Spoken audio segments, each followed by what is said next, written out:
Good morning once again. So nandito na naman tayo sa ating backyard farm, dito sa ating breeding concrete pond.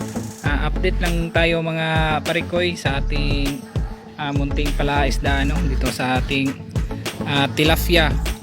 So may isang pares tayo dito na mga breeders, yung red giant tilapia natin. So ito po yung update natin ngayon. As you can see mga parikoy, yung tubig is hindi na ganong klaro or clear.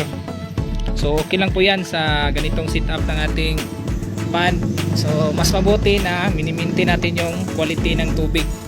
Ito pong ating concrete pond ay nasa sukat na 10 feet by 12. So ganito po kalapad yung ating concrete pond, at saka may mga laman na po itong mga tilapia fry.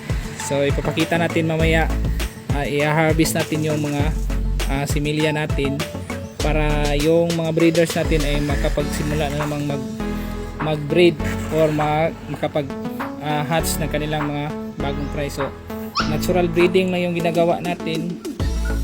Sa ibang mga pamamaraan meron din yung artificial na pag-hatch or yung ginagamitan natin ng ating mga DIY na mga pagpapa-hatch ng mga itlog ng mga tilapia. So pinakuha natin sa bibig ng babaeng tilapia yung breeders natin, at saka sinisiparate, at doon na sa artificial na breeding ang ginagawa doon sa iba. Pero dito sa atin is natural lang yung pag-breed natin. Inilagay lang natin sila sa concrete pond, ganito kalaki na concrete pond, at saka nag-hatch sila ng mga fry. So tara mga parikoy, magsimula na tayo mag-harvest ng ating mga baby fries na mga red giant tilapia.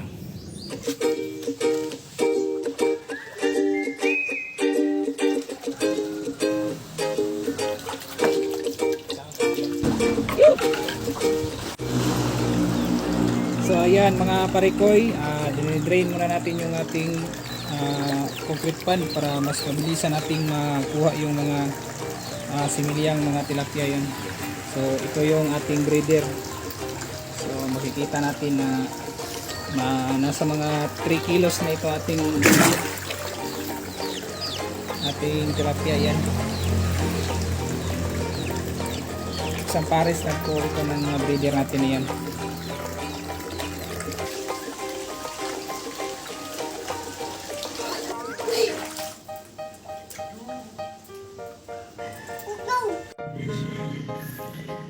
Ayan mga parikoy, so nandito yung ating mga na-harvest na tilapia fry. Ayan. No, jam. So konting-konti lang yung nakuha natin. Ayan. So ganito lang sila kalaki mga parikoy. Ayan. O yung gusto mag-alaga nitong mga ganitong klase ng mga red giant tilapia, so PM lang sa akin mga boss. So ayan. Nasa 5 pesos na yung bintahan natin. Yan.